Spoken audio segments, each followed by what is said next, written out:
Jimat. Saat ia mematung meratapi nasib sedihnya, mobil mewah berhenti di hadapannya. Seorang lelaki bertubuh gemuk dan ia menggenggam tangan anak perempuan umur sekitar 10 tahun. Iwan Santoso, ayah Jovita, memantau lokasi proyek baru yang akan ia bangun. Perumahan mewah ia datang bersama putrinya. Leon yakin kalau orang yang menghancurkan rumahnya dan menyuruh preman untuk memperkosa kakak perempuannya adalah Iwan Santoso. Lelaki bertubuh tambun itu membawa anak perempuannya, anak berpita merah. Gadis berpita merah itu adalah Jovita Hara kecil. Ia menatap Naga dengan tatapan jijik karena ia kucel dan kotor.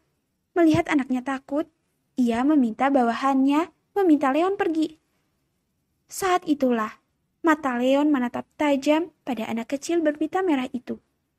Ia mengarahkan jarinya membentuk pistol dan diarahkan pada Jovita Hara kecil.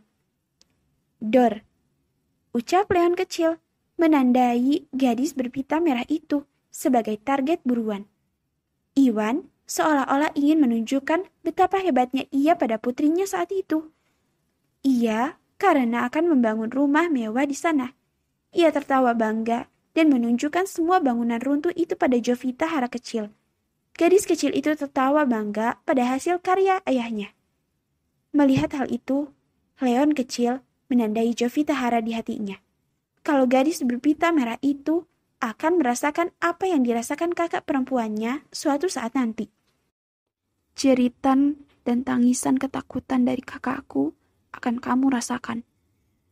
Ucap Leon kecil menatap Hara kecil. Sejak saat itu, Leon mengawasi Hara.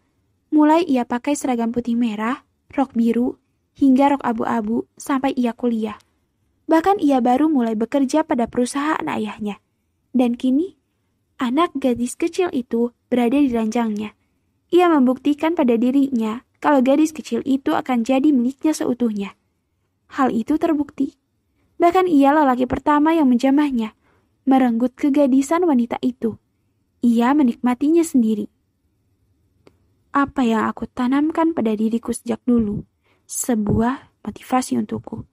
Apa yang akan menjadi milikku, akan selamanya akan menjadi milikku.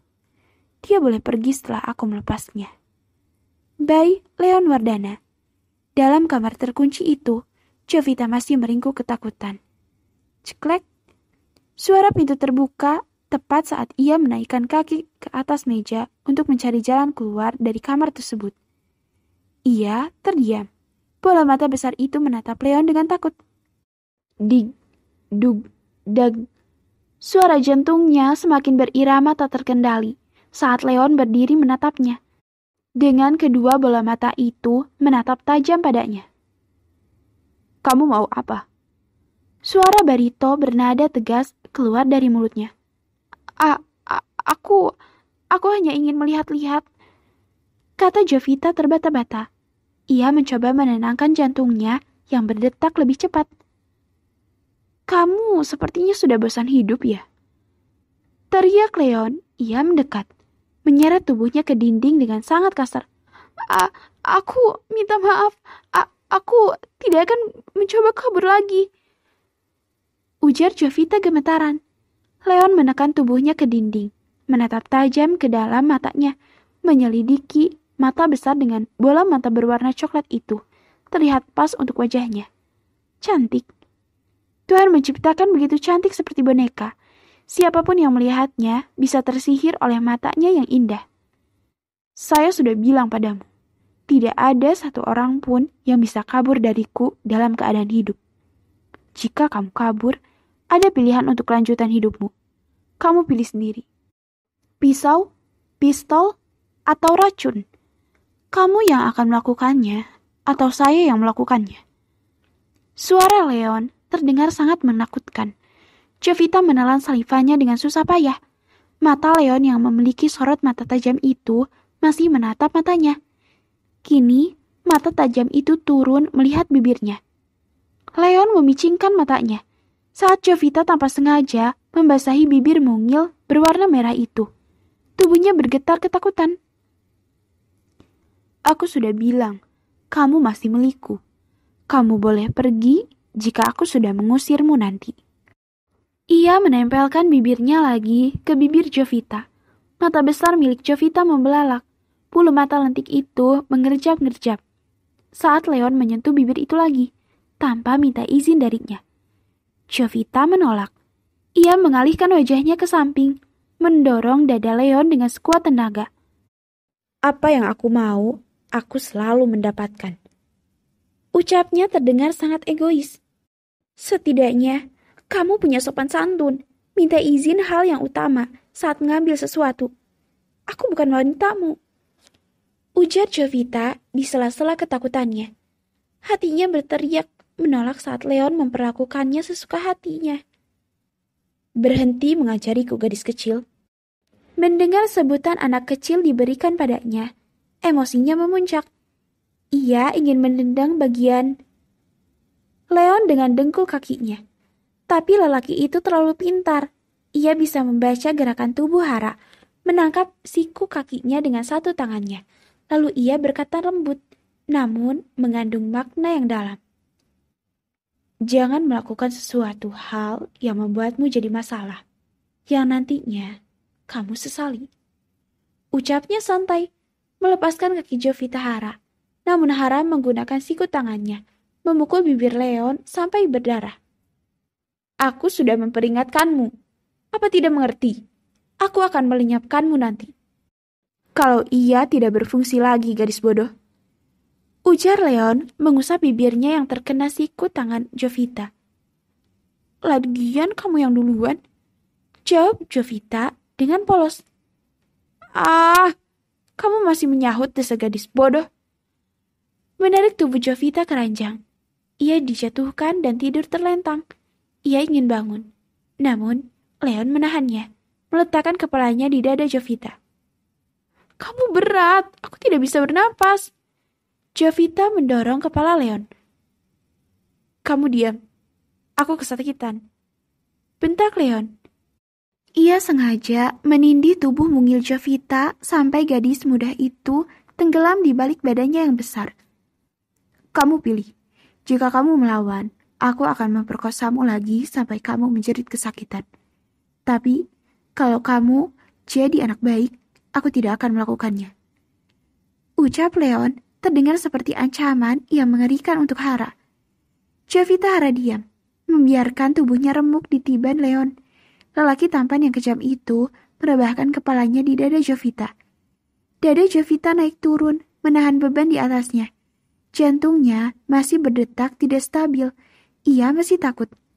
Diamlah, kalau dadamu naik turun seperti ini, aku tidak akan bisa tidur. Ucap Leon meletakkan wajahnya di bagian empuk di dadanya. Hara menahan napas saat Leon sengaja menekan bagian itu dengan pipinya. Setelah beberapa lama bertahan, jadi anak yang baik dan penurut, Jovita menggerakkan tubuhnya karena ia merasa tubuh Leon semakin berat. Jovita sampai merasa tidak bisa bernapas. Saat ia menoleh, ternyata Leon tertidur di atas tubuhnya dengan napas yang sangat teratur. Apa yang terjadi padanya? Apa ia tertidur atau pingsan? Aduh, tubuhnya berat. Pinggangku sudah mau patah. Kenapa harus tidur di atas tubuhku sih? Memangnya aku kasur apa? Ujar Jovita. Melihat lelaki sangar itu tertidur pulas, ia tidak berani membangunkannya.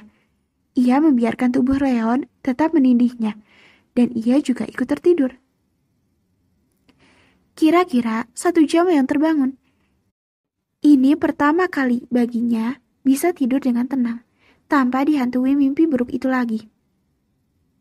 Apa aku ketiduran? Leon melihat gadis cantik bertubuh mungil itu ikut tertidur di bawah tubuhnya. Ia berpikir Hara mati. 1 jari tangan Leon diarahkan ke hidungnya, memastikan ia bernapas.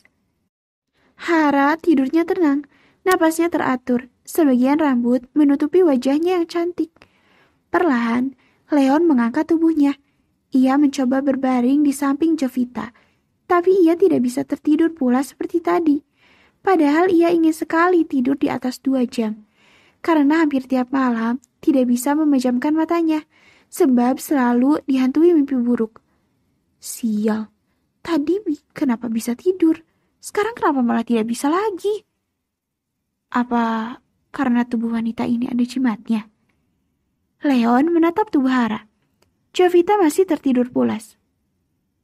Apa perlu mencoba? Leon penasaran, kenapa saat ia di atas tubuh Jovita bisa tidur sangat nyenyak. Leon mengangkat tubuh Jovita, menidurkannya di dadanya. Kini gantian tubuh gadis cantik itu yang bertengger di atas dada bidang milik Leon. Jovita terbangun dan kaget saat tubuhnya berada di atas tubuh Leon.